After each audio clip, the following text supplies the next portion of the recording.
Il y a des guerres qu'on ne voit pas, et pourtant elles se jouent chaque matin, devant un miroir, entre un cintre et un tiroir. Tu crois que tu t'habilles pour sortir, mais en vérité, tu t'habilles pour vivre. Et ce que tu portes parle avant que tu ouvres la bouche. Ça parle à ton reflet, ça parle aux autres. Mais surtout, ça parle au ciel. Ton placard est peut-être rempli de coton, de jeans, de laine, mais spirituellement, il est aussi rempli de déclarations invisibles.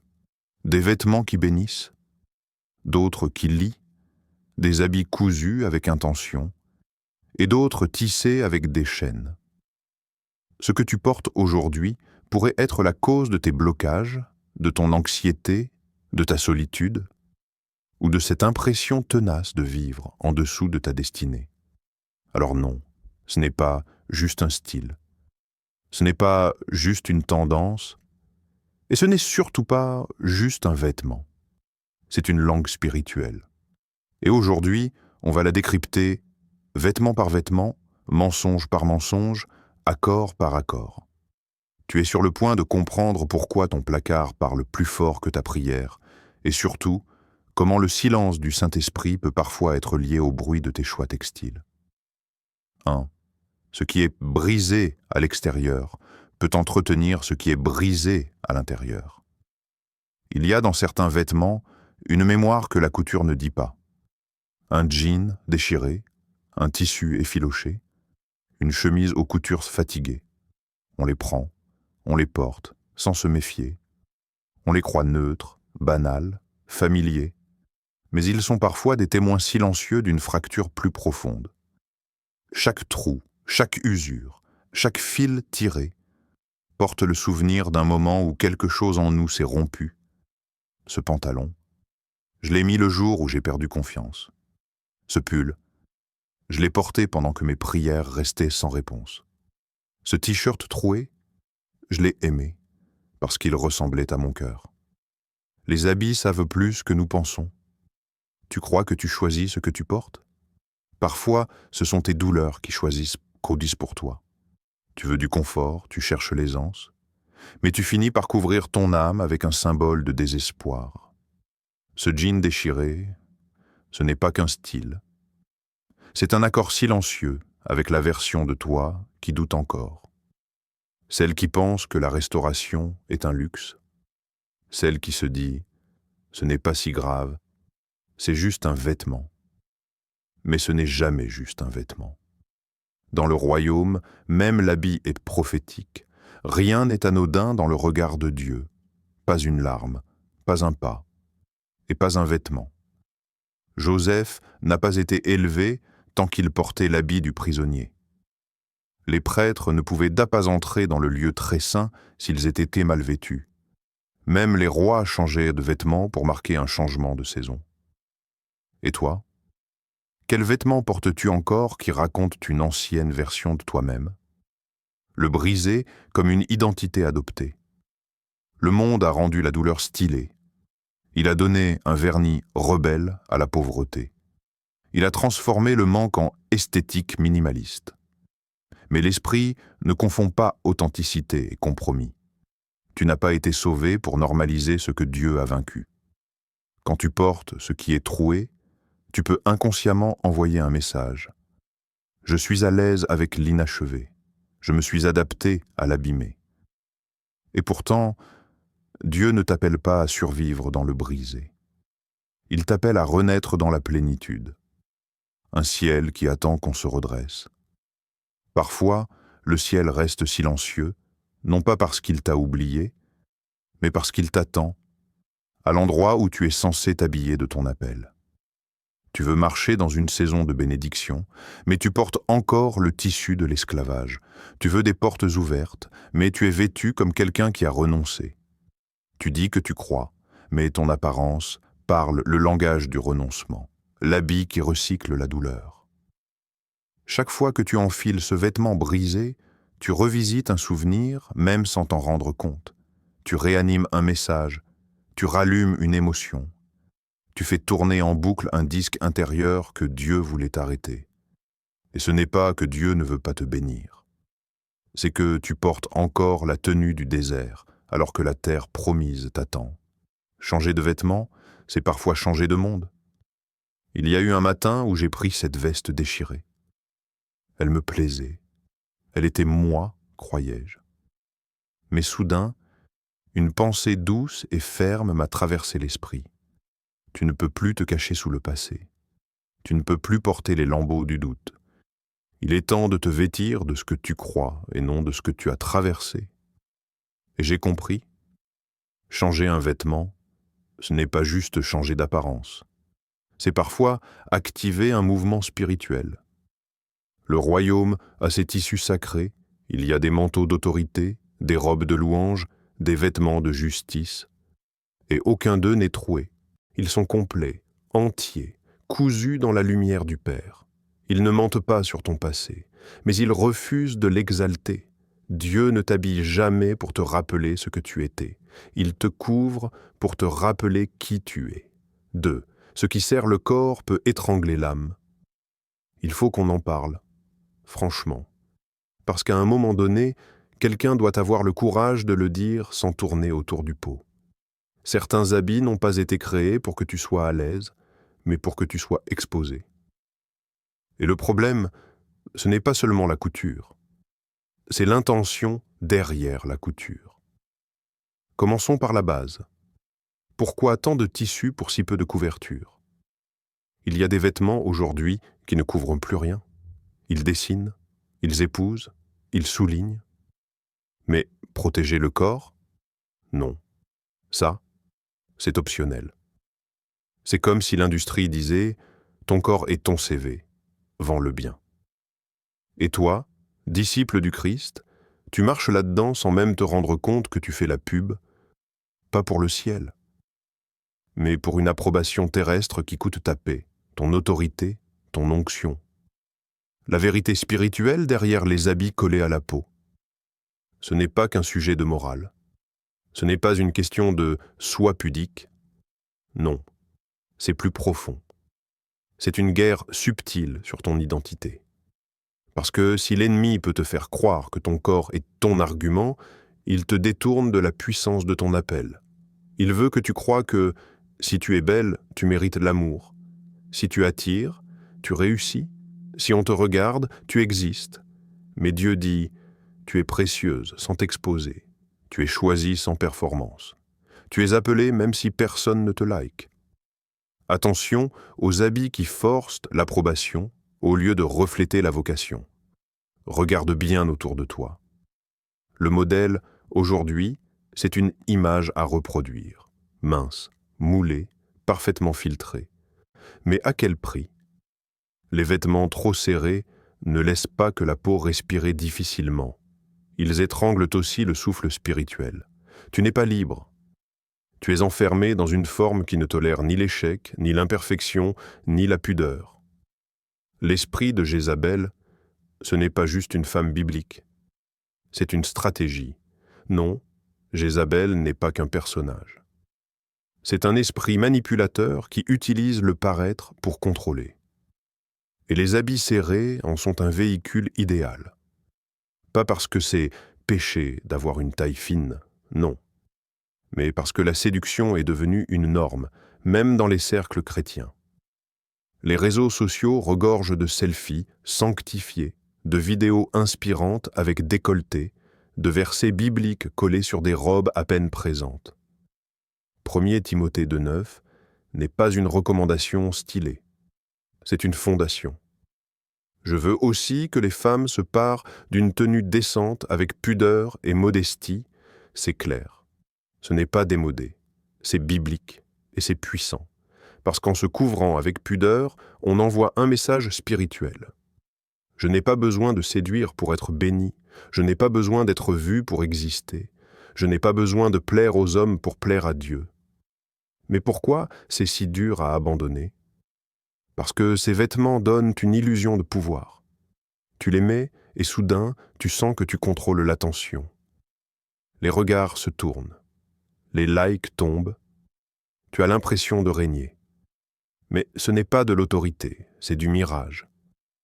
Et ce mirage te vole la vraie présence, la vraie faveur, la vraie paix. Tu veux savoir pourquoi certaines connexions spirituelles ne tiennent pas? Pourquoi certaines opportunités te fuient alors que tu as prié, jeûné, proclamé? Peut-être parce que ce que tu déclares par la bouche, tu le contredis avec ton corps. Tu n'es pas un panneau d'affichage, tu es un temple. Ton corps est le temple du Saint-Esprit. 1 Corinthiens 6, 19. Et un temple, ça ne s'offre pas à tous les regards. Un temple, ça se respecte, ça se protège, ça se sanctifie. Tu n'as pas été créé pour être un objet esthétique, tu as été formé pour porter la gloire de Dieu. Et Dieu n'habille jamais ses temples à la va-vite. La vérité qui dérange, certains habits sont une traduction du désespoir, oui. Il y a des moments où tu choisis ces vêtements parce que tu ne crois plus que tu vaux plus. Tu penses que c'est ta seule monnaie d'échange, que ton apparence est ta dernière arme. Alors tu l'affûtes. Mais chaque centimètre exposé n'est pas un cri de force. C'est souvent un cri de détresse. Et le ciel l'entend. Tu peux être belle, confiante, admirable, sans être esclave du regard des autres. Il y a des femmes qui rayonnent sans se dévoiler, des hommes qui inspirent sans exposer leur virilité comme un trophée. Parce que ce qui séduit vraiment, ce n'est pas le corps, c'est l'onction. Ce n'est pas la coupe, c'est la lumière. Ce n'est pas le serré, c'est la sagesse. Le monde t'a appris à te montrer. Le royaume t'appelle à te révéler. Et il y a une énorme différence. Se montrer, c'est capter l'œil. Se révéler, c'est toucher l'âme. Dieu ne t'appelle pas à capturer l'attention, il t'appelle à réveiller des cœurs. Et pour cela, tu n'as pas besoin d'un legging taille extra small. Tu as besoin d'un vêtement de justice, d'un manteau de faveur, d'une robe de louange. 3. Quand le noir que tu portes commence à parler à ta place, il y a des gens qui ne crient jamais. Ils ne pleurent pas. Ils ne tombent pas à genoux dans une ruelle la nuit à moitié ivres de douleur. Non, ils ne font rien de tout ça. Ils s'habillent en noir. Et personne ne remarque. Parce que le noir, ça passe. C'est élégant, c'est discret, c'est simple. Mais le ciel voit, et l'enfer aussi. Tout commence dans un placard silencieux. Le matin, tu ouvres l'armoire. Et tes mains ne cherchent même plus, tu sais déjà. Tu vas choisir le noir. Parce que le noir ne discute pas. Il ne questionne pas. Il ne confronte pas. Il camoufle. Tu peux avoir l'air fort en noir. Tu peux avoir l'air maîtrisé, distant, inaccessible. Mais tu peux aussi masquer un effondrement intérieur que personne ne voit. Le noir absorbe la lumière. Et parfois, il absorbe aussi l'espérance. Ce que peu de gens savent, c'est que le noir est un voleur, un subtil, un silencieux. Il t'enveloppe, et lentement il retire la couleur du monde. Tu ne t'en rends pas compte tout de suite. Mais un jour, tu remarques que tu n'arrives plus à pleurer, que même la joie t'agace, que les rires sonnent faux, et que même la louange te semble trop lumineuse. Tu crois que tu es fatigué. Mais en vérité, tu portes un deuil que tu n'as jamais exprimé. Tout noir, tout le temps, comme un funéraire en boucle. Tu as peut-être perdu quelque chose. Un rêve, une personne, une saison, une foi. Et au lieu de pleurer cette perte, tu l'as intégrée à ton style. Alors tu as repeint ta garde-robe, tu as éliminé la lumière, et chaque matin, sans le savoir, tu te revêts de faim. Deuil silencieux, douleur contenue. Et les vêtements deviennent un langage codé entre toi et le néant. L'esprit de mort ne vient pas toujours avec une faux. Parfois, il entre par le dressing. Tu n'as pas besoin de faire des rituels sombres pour inviter la noirceur dans ta vie. Il suffit de normaliser l'ombre, de porter l'obscurité comme une seconde peau, de refuser la couleur par habitude, de croire que c'est juste un style, alors que c'est un autel déguisé. Le noir, en lui-même, n'est pas un péché. Mais l'alliance prolongée avec le noir peut devenir un pacte invisible, un pacte avec le désespoir, avec la fermeture, avec la nuit. Tu es devenu une silhouette floue dans ton propre récit, et voilà ce qui est terrible. Tu n'as plus de contraste, plus de lumière, plus de vibration. Tu passes, tu bouges, tu existes. Mais tu ne vis plus vraiment. Tu es là, mais flouté. Tu vis, mais en veille. Tu pries, mais sans feu. Tu souris, mais sans flamme.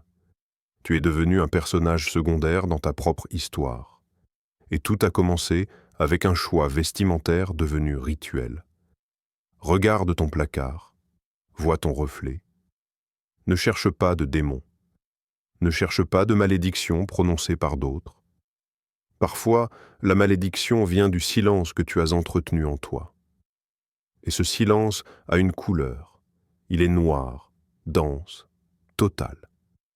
Et chaque fois que tu t'enveloppes dedans, tu dis au monde « Je ne veux pas être vu, je ne veux pas briller, je veux qu'on me laisse dans la pénombre que je contrôle. » Mais Dieu t'a créé pour la lumière.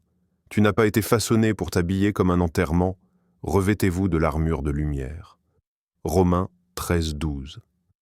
Tu es une torche, un flambeau, un instrument de clarté dans un monde trouble. Mais tu t'es revêtu comme quelqu'un qui vit un adieu perpétuel. Et Dieu regarde, non avec colère, mais avec un cœur brisé. Parce qu'il voit que tu t'es habitué à la tristesse comme ambiance. La couleur n'est pas une esthétique, c'est une déclaration prophétique. Quand tu oses porter du jaune, tu dis « Je crois encore au soleil ». Quand tu oses le bleu, tu dis « Je crois à la paix, même si je ne la ressens pas encore ». Quand tu portes du blanc, tu déclares « Je suis lavé », même si le monde veut me salir encore. Les couleurs sont des armures invisibles, des hymnes silencieux, des cris d'espérance, et l'ennemi le sait, c'est pour cela qu'il préfère te voir en noir, il sait que tu n'oseras pas louer si ton vêtement murmure l'enterrement. 4.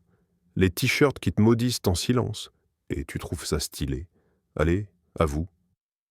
Toi aussi tu en as un, ce t-shirt avec une phrase genre « Je suis fatigué »,« Mauvaise vibe only »,« Dead inside », ou, pour les plus spirituels, « Pas aujourd'hui, Satan », en lettres dorées, avec un smiley démoniaque. Et t'en rigoles. Tu te dis, c'est marrant, c'est second degré. Mais le ciel, lui, ne rit pas tant que ça. Parce que ce que tu portes, tu le proclames. Et même quand c'est pour rire, le monde spirituel, lui, ne plaisante pas. La mode du sarcasme spirituellement toxique. On est dans une génération où il est cool de se plaindre, être overbooké et dépressif, avoir un mental d'épave avec un look d'influenceur.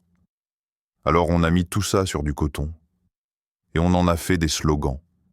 Mais ce que tu appelles humour, le royaume des ténèbres l'appelle porte d'entrée. Ton subconscient, lui, ne rigole jamais. Laisse-moi te dire un secret. Ton subconscient ne comprend pas le sarcasme. Tu dis « je suis foutu pour rire ». Lui, il note « foutu ». Très bien, on l'installe dans sa perception. Tu dis « je suis mort à l'intérieur » sur un t-shirt noir avec un smiley. Ton esprit ne voit pas la blague. Il entend juste « mort à l'intérieur », confirmé, activé. Et le plus fou, tu le portes à la poitrine. Là où est censé habiter ton cœur. Tu es littéralement un panneau publicitaire pour ta propre destruction. C'est pratique, non? Tu évites aux gens d'avoir à te connaître. Ton t-shirt parle pour toi. Il annonce tout de suite « je suis ironique, donc probablement blessé. Je suis en mode sarcasme, donc sûrement amer. J'ai l'air cool, donc je fuis sûrement un vide émotionnel abyssal. » Mais t'inquiète, il y a un petit logo design pour faire passer la pilule. Mais la Bible, elle, n'aime pas trop ce genre d'humour. La mort et la vie sont au pouvoir de la langue. Proverbe 18:21. Et devine quoi? Ton t-shirt, c'est une langue. Tu n'as même pas besoin de parler. Tu te contentes de marcher dans la rue et tu déclares à tout le monde et au monde invisible « Voici le fruit de mes pensées ». Et le pire, tu t'habitues à ces mots. Au début, c'était drôle, mais à force, tu ne les lis même plus. Tu les portes, tu les absorbes, tu les répètes mentalement sans le savoir. Je ne peux même pas devient une identité. Zéro motivation devient une réalité. C'est foutu devient ta foi. Et sans t'en rendre compte, tu es devenu fidèle à une confession que tu n'as jamais intentionnellement choisie. Et si tu retournais lire ce que tu portes? Va, regarde dans ton placard. Lis chaque t-shirt. Et demande-toi sérieusement, est-ce que j'oserais prier Dieu pendant que je porte ça? Est-ce que ce que je proclame ici élève ma foi?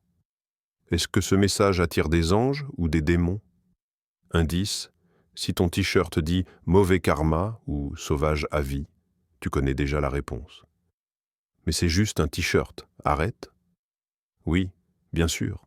Comme le serpent, dans le jardin, c'était juste un fruit. Comme la mer Rouge, c'était juste de l'eau. Comme une croix, c'était juste du bois. Dans le monde spirituel, rien n'est jamais juste rien.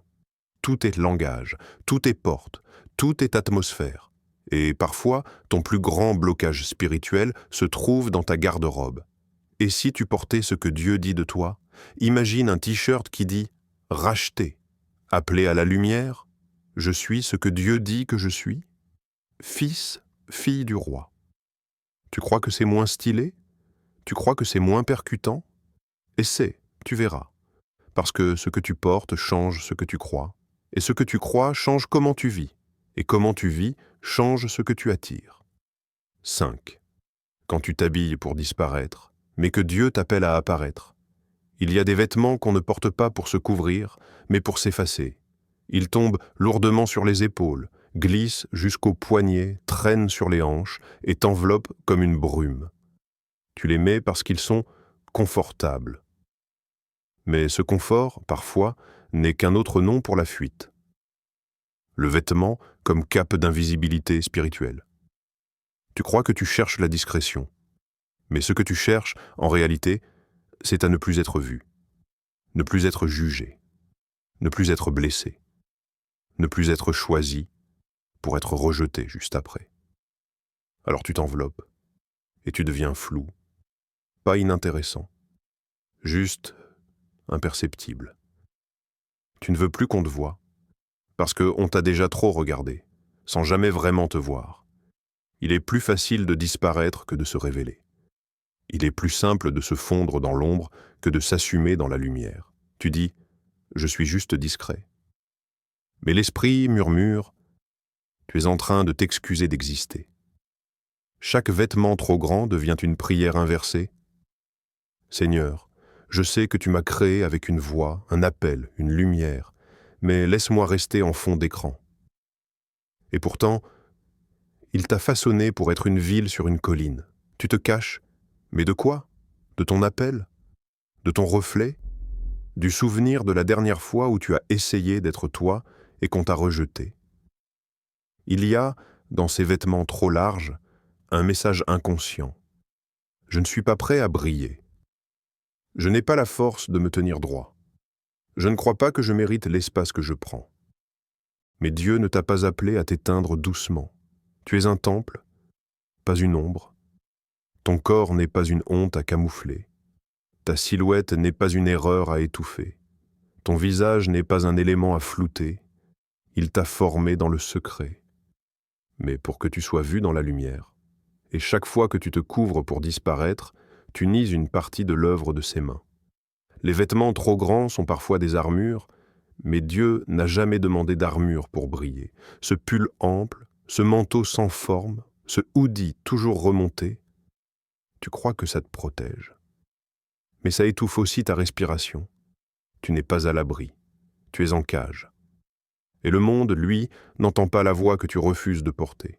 Tu pleures pour des opportunités, des connexions, des percées, mais tu te caches derrière une silhouette absente. Ce n'est pas de la pudeur, c'est de l'auto-effacement.